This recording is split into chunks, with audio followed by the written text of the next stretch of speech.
अपनी मकरंद रस भरी दृष्टि और चिंतन से लोगों को दर्शन देते पावन करते करते सुखदेव जी महाराज सहित राजा बहुलाश्व के, मिथिलवंशी राजा बहुलाश्व के नगर में पहुंचे। उस नगर के ये दो बड़भागी भक्त थे। एक ब्राह्मण श्रुतदेव था, गृहस्थ जीवन में जीते हुए भी मन बुद्धि को संसार की हापाधापी से निवृत्त करके अपने परमात्मा शांति में, परमात्मा स्वरूप में लगाता था।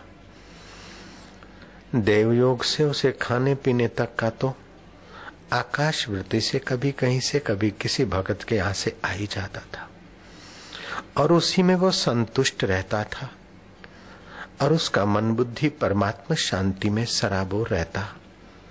उसके चित्त की एक मांग थी कि मुझे श्री कृष्ण का दर्शन हो जाए। मैं गरीब वहां नहीं पहुंच पाता हूं, तो क्या गरीबनवाज मेरे द्वार पर नहीं आ सकते? वो चाहे तो आ सकते हैं, मैं चाहूं तो नहीं पहुंच पाऊंगा। द्वारकाधीश के यहाँ का वैभव और व्यवस्था मुझ गरीब ब्राह्मण को वहां तक पहुंचने की क्षमता नहीं। श्रुतदेव ब्राह्मण की पुकार और राजा बहुलाश्व की मानसिक भक्ति सहित की पुकार ने श्री कृष्ण को विवश किया। द्वारका छोड़कर श्री कृष्ण रथ में ऋषियों के साथ अपने भक्तों की ओर बढ़ते चले। नगर में वायु वेग बात पहुंची।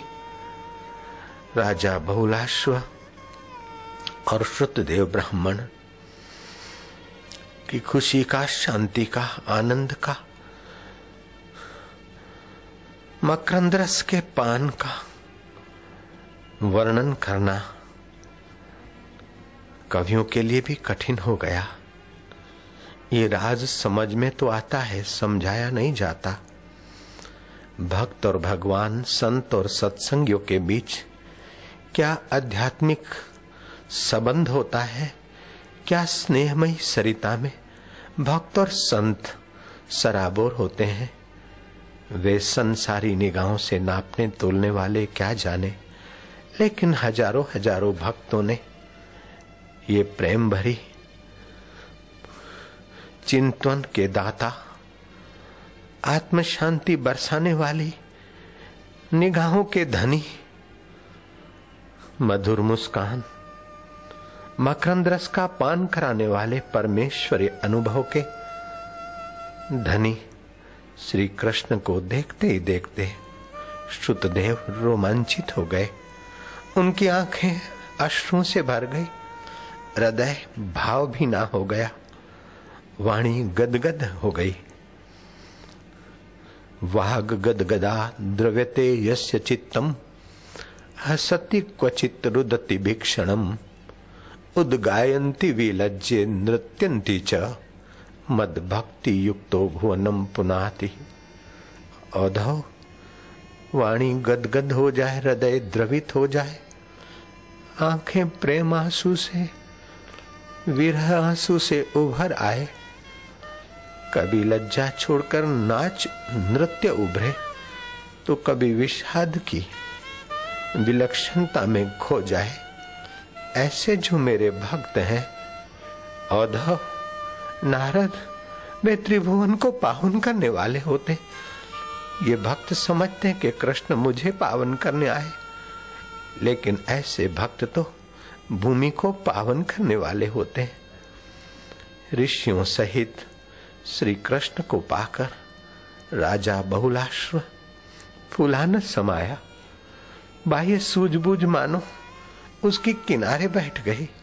आंतरिक जगत के भावों से, पुष्पों से, दीपों से, धूपों से श्री कृष्ण का सत्कार करने में जुड़ गए।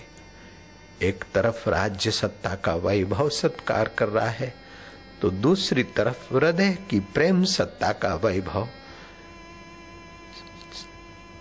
सादे सूदे जंगल के पुष्पों से श्री कृष्ण का पूजन कर रहा है। कृष्ण वैभव की पूजा और गरीबी की पूजा में कोई फर्क नहीं समझते। भगवान और संत तो प्रेम की पूजा से प्रसन्न होते और अपना आपा ही दे डालते हैं, अपने हृदय का रस ही बरसा देते हैं। नानक का नाम सुनकर प्रेमी उभर पड़ते, दत्तात्रेय का नाम सुनकर दिलबर के दीवाने उभर पड़ते। उमड़ी भीड़ को देखकर दत्तात्रेय कभी कभार उपराम हो जाते, लेकिन फिर भक्तों के संकल्प और उनका प्यार उन महापुरुषों को समाज में खींच लाता। श्री कृष्ण दोनों की पूजा स्वीकार करते हुए दोनों को निहारे और दोनों कहने जाए, लेकिन वाणी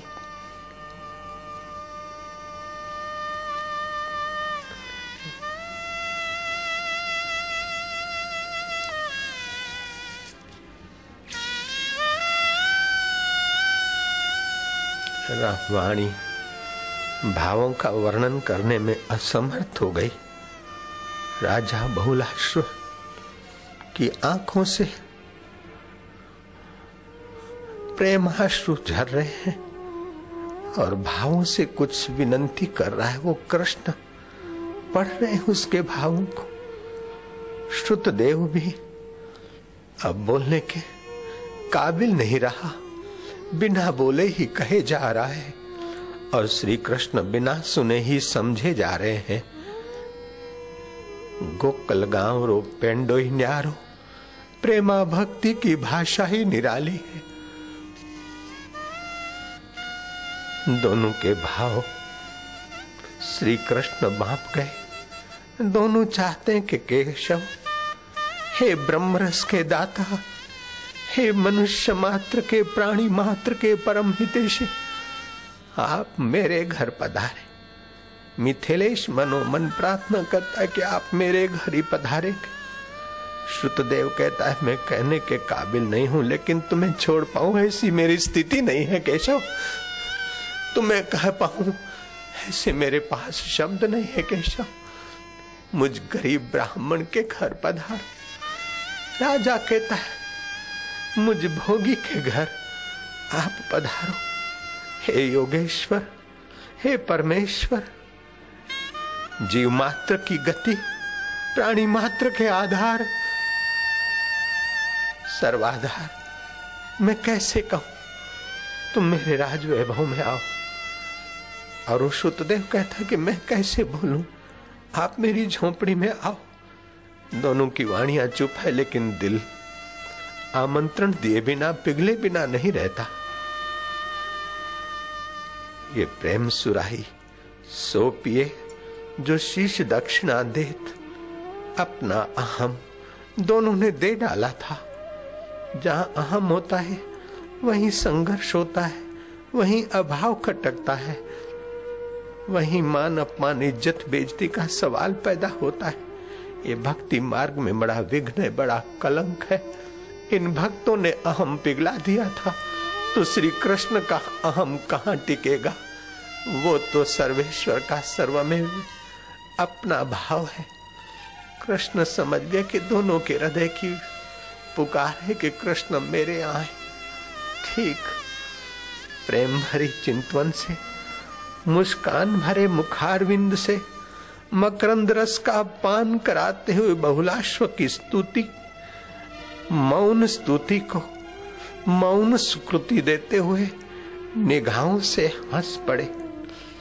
योगी योगेश्वर निगाहों से ही ऐसी मधुर मुस्कान बरसाते हैं कि दुनिया का सुख वैभव, राज वैभव की मुस्कान दो कौड़ी की भी नहीं रह जाती।